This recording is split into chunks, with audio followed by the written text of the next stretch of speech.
What's up everyone, welcome back to another What If video. So today's scenario seems a little bit outlandish at first glance, because it is. I mean, you guys see the title. I don't really need to explain to you why it's kinda crazy, but I think I found a way to make it work. This scenario was suggested to me, and it got me thinking, could Trunks have actually found another way to defeat the androids by getting Super Saiyan 4 somehow? And after looking into it, I think I might have found a way. For this video, let's set a like goal of 2,500 likes, and without further ado, let's get into it. In the future, instead of trying to time travel, Trunks wants to see if there's another way for him to get stronger. Is Super Saiyan really his limit? One thing he does know from Bulma though, after all the stories he's heard, is apparently, Saiyans have the ability to turn to a Great Ape, a somewhat powerful transformation that makes them huge. Goku had it, Vegeta had it, even Gohan had it. But from what Trunks and Bulma know, you need to have a tail for it to work. Because if you have that, you're able to look up at the full moon and instantly transform. Trunks wasn't born with a tail, so this might be an issue. But it shouldn't be impossible. First of all, yeah, he is a hybrid Saiyan, but Gohan was able to do it. He did have a tail though, but still, the precedent is there. Trunks doesn't know how strong this form actually is, but it's at least worth trying to get it, just to test it out and see if he can make it any stronger. So Bulma begins doing some research. She knows that the moon is a factor in why they transform. And although there's no pure Saiyan there to study, Trunks still has some Saiyan in his DNA. So maybe by analyzing his DNA and looking closer at the moon and seeing what actually comes off it to make them transform, Bulma feels she might be able to find the secret behind this. For all we know, Vegeta might have explained it to her before, although it seems unlikely, so that's why we're going this route. And I mean, come on, look at Bulma. She could figure out time travel, so I'm sure she could figure out this, even without Vegeta there to help. So she begins her research, comparing Trunks' DNA to regular human DNA and seeing what parts are the Saiyan parts, and trying to see how they react from different radiations from the moon. And in her research, she finds something fascinating. The moon gives off some energy called the Blutz waves. She probably wouldn't call it that because she doesn't know, but we're just going to stick with that. But anyway, she discovers these, and from her test she finds slight reaction to Saiyan DNA from using it. So it wasn't the light of the moon, it was this radiation coming off it. After doing more tests, she's able to confirm this. And while human DNA has no reaction to it, Saiyan DNA does, being able to mutate somehow. And while it is a bit risky, the only way to actually see if this works is to try it on a real subject, and the only one there is Trunks. So she's able to build a Blutz wave machine. That's not too complicated for her to do. She observes the effects of the machine on Trunks, and immediately it's obvious that he's transforming, so she knows it works, and stops it before he fully can. Just to be safe, they travel out into an open area, ready to fully test the machine, knowing that it's safe now for him to use, or relatively safe. They know he's not going to die from blasting him with the waves. But they don't know how effective the Great Ape transformation will be. Once again, the machine is used on Trunks, and this time he becomes a Great Ape, losing control fully. The machine forcefully caused him to transform, even without the tail. Kinda like we saw in GT. Trunks is a loose cannon right now, and Bulma's panicking a bit. They're far enough away from the androids, but if Trunks keeps doing this, he might attract the androids. Or even worse, he might accidentally kill Bulma. She turns the machine off, hoping that might do something, but Trunks remains in this form. She's gotta stop him somehow. She knows that removing the tail will do that, but she doesn't really have a way to manage that right now. As a Great Ape, Trunks is going crazy, and things seem bad, so really her only option right now is to try and talk to him, seeing if she can somehow get him to calm down. But this makes her a target. Trunks sees her and picks her up, grabbing Bulma ready to crush her. He doesn't even realize what he's doing right now, but then he looks closer. Even with what's happening, Bulma tries to talk to him, seeing if she can somehow get through, and in a brief moment of clarity, Trunks recognizes her. And Trunks is briefly able to gain control over this form, and with the Blutz waves gone, he eventually goes back to his normal state. It was an odd experience, but from what he could tell, this form doesn't seem strong enough. Super Saiyan is still better, both in terms of power and the fact that Super Saiyan won't make him want to kill everyone around him. Well, kinda. But after all this time researching it, he doesn't want it to go to waste. He wonders, can he go Super Saiyan on top of this form? It seems a little risky and it might not work, but it's at least worth a shot. So Trunks continues training with this form until he gets somewhat of a control over it, to the point where he could actually transform into Super Saiyan on top of being a Great Ape. And now is the moment of truth. He tries this. While he's a Great Ape, his fur turns golden. And once again, Trunks struggles for control. He's just as berserk as before. But this time something seems different. He's fighting back. And once again, Bulma's the key to all this. Seeing her gets to his human side, remembering everything they went through in the future, against the androids, and how he and her are the last bastions of hope. He tries to remember who he is. And eventually he regains focus, trying to maintain the power of a golden Great Ape. But then Bulma watches with concern, as Trunks starts shrinking. Did he lose access to this? It's similar to how he reverted to his normal state after being a Great Ape, and she assumes it just doesn't work.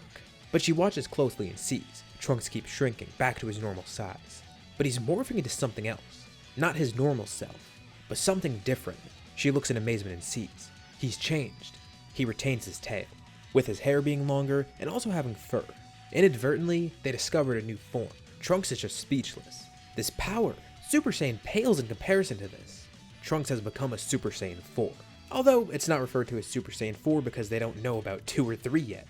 So maybe they'd refer to him as Super Saiyan 2 or something? Or simply just Great Ape Super Saiyan? Up to interpretation. Also, one of the hardest parts of this video was trying to come up with a design for him. When I was drawing this, I came up with a few different color schemes. And just for fun, I'll show all of them on screen here.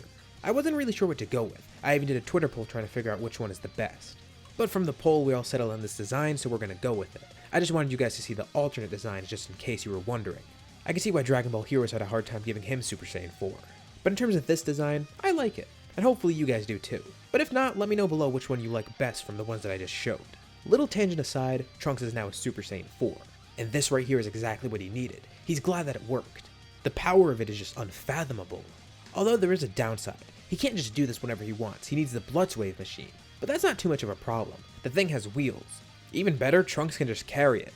I mean, you know how strong these guys are. So Trunks will have to carry this around with him, possibly even in the capsule, which will make it easier. But even with that, it's fine. The fact that he even has this form, well, it's going to be a huge help. And he begins testing it out a bit. He's not certain, and he doesn't want to get too excited yet, but this could be the key to defeating the androids. Little does he know, he's way stronger than he needs to be. Returning to the city, Trunks is going to actually try it out against the androids. With the Blitzwave machine in the capsule, he goes into where the androids currently are. Just as he is about to enter that city, he throws down the capsule, activating the machine and turning into a Great Ape Super Saiyan once again. Super Great Ape, I guess? Whatever, let's just call it Super Saiyan 4. Better to keep things simple. He packs up the machine once again, and now as a Super Saiyan 4, he goes into the city, thinking it'll last long enough for the fight. He encounters the androids, and they're confused. What's happened with Trunks? He grew a lot of body hair since they last saw him, and what's with the tail and the hair? This must be some new weird transformation of his. That's why they felt all those earthquakes recently. It must have been him trying to train that. But whatever this is, it looks kinda goofy to them, and they feel like they can take him on. Confident as ever, the androids prepare to fight, allowing Trunks to make the first move. And he does. He flies towards them, both fists out, hitting both of them at once, knocking the wind out of them and flinging them away. The androids are surprised, and they stop themselves midair, powering up fully. This might be a bit of a challenge, but if that's the extent of Trunks' power, it shouldn't be too bad. Actually, Trunks was just warming up. He's not at full power yet either. They fly back towards him at full force, using everything they've got. Trunks is faster, stronger, everything. Simply put, they can't keep up. Even with infinite energy, they're not doing much damage. But Trunks isn't going to get too cocky just yet. He knows this form might not last too long, and better yet, he might as well just finish the fight early, just to be safer. This is what he's been striving for so long. This is for Gohan, Vegeta, everyone that died. The androids won't cause any havoc anymore. He goes in with a combo of punches and kicks. And as the androids are stunned, he flings them up into the sky. As payback, he uses the attack that his master taught him, charging the strongest Masenko to ever be seen. The androids are completely eradicated. And Trunks is content, although the mood is a bit somber. He heads back to Capsule Corp to break the news to Bulma. All those years of struggle, and he finally was able to do it. The androids are dead. Trunks continues to work on this form as society is rebuilt, while he also helps with that rebuilding. You know, life is going pretty well for him. But inevitably, not too long after, Cell shows up. Trunks doesn't know who this guy is, but he's obviously trouble. He's looking for the androids, but the androids aren't here any longer. Cell is pretty easy prey for Trunks. In Super Saiyan 4, with relatively little effort, he's able to kill Cell. And speaking of Cell, what does this mean for the present timeline, the original one? Well, without this Trunks traveling back in time, that would mean the present timeline actually goes like future Trunks' timeline should have gone, or at least relatively similar. Goku would die from the heart virus, the androids attack, and most likely it would end up with Gohan and Trunks surviving. Who knows, in that timeline Trunks might discover Super Saiyan 4 as well, or maybe it'll just be a repeat of the normal timeline where he goes back in time, and everything continues like it did in canon. Hopefully things go well for them, although it's not looking too optimistic. So where do we go from here? Well, naturally, the next thing is the Buu saga. A few more years pass, with Earth still at peace. By training with this form, Trunks has been able to get a lot stronger, even just in his base and Super Saiyan. And who knows, with all this practice, he might be able to do Super Saiyan 4 at will. I mean, he's had years of training with it at this point. It wouldn't be the most unlikely thing. But anywho, life is going good. But with all this power comes a price. Babidi and Dabura show up on Earth, sensing that Earth has a lot of power to tap into, specifically Trunks. So as usual, they come here, with Shin and Kibito arriving as well, recruiting Trunks to prevent Majin Buu's revival. While in canon he had to train with Shin and Kibito, here he's already strong enough to the point where he probably doesn't need to. I mean, he could, but once they see how strong he is, they could find out that he should be enough against Dabura, who's the main threat right now. And if they take him out, they can get Babidi and then stop Buu's revival for good. So a fight commences, and yes, Trunks is definitely strong enough here. But I'm sure Babidi and Dabura would plan for that. Even though Trunks overpowers Dabura, Dabura is well aware that he can't win this fight. So the objective of him and Babidi is to try and draw it out, while Trunks wants to finish it as quick as possible. Shin and Kibito also want to finish it as quick as possible too, because they know if they don't, they're going to get enough energy to revive Buu. Alone, Trunks faces Dabura, easily holding him off. But with help from Babidi, Dabura is able to avoid Trunks' attacks, possibly even being healed. Babidi sees this might not be enough, so he hatches a new plan. While Trunks is distracted by Dabura, Babidi is going to intervene himself. Covertly, he's able to escape with teleportation, and he comes back with a new device. During Trunks' fight, Babidi teleports behind him, stabbing him with a device that allows him to siphon energy. This is much more efficient, and it seems this defeated Trunks. Trunks falls back into base and goes to the ground, with his magic clothes returning. You know how Super Saiyan 4 is. And it seems Babidi's actually got enough energy for Buu. He gives props to Dabura for being able to hold off Trunks for so long, and now they could finally do it. Buu's revival is commenced, and in a desperate attempt to stop it, Trunks tries to blow everything up. He was holding back before because he didn't want to give too much energy, but it doesn't matter now. He's healed by Kibito, and gets ready to fight once again. With one swift attack, he's able to kill Babidi and Dabura, but Buu's egg remains intact, and he hatches. Trunks now has to face off against the Majin. This fight will be much more intense than anything he's ever done. He could tell Buu's power is nothing to be toyed with, but Trunks feels a little confident, not cocky. I mean, he feels that he can do this. With all of his training, he's incredibly strong now. And plus, Babidi drained so much energy from him that Trunks nearly died. Thankfully, Kibito was able to heal him. So he may have even had a little boost in power here.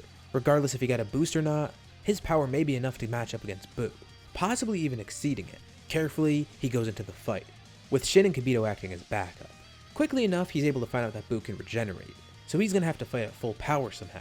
With the help of Kibito, he's able to get healed whenever his energy is low, so he knows that if he uses all of his power now, he'll be fine. Hopefully. Powering up, he faces Buu, dealing some good damage. But Buu keeps regenerating. This is good, because now Trunks is able to gauge his power, and he knows what he'll need to kill Buu. Somehow, he's going to have to eradicate every single cell of his, all at once so he can't regenerate. Buu's even dealing some damage to Trunks, and he's getting progressively angrier, and this makes him a bit sloppy, which leaves him open. Now's his shot. Trunks grabs Buu by the antenna, swinging him around, flinging him up into the sky. Electricity sparks around him as the area shakes, and Trunks powers up. Buu stops himself midair and gets ready to attack again. But before he can attack, Trunks launches his own.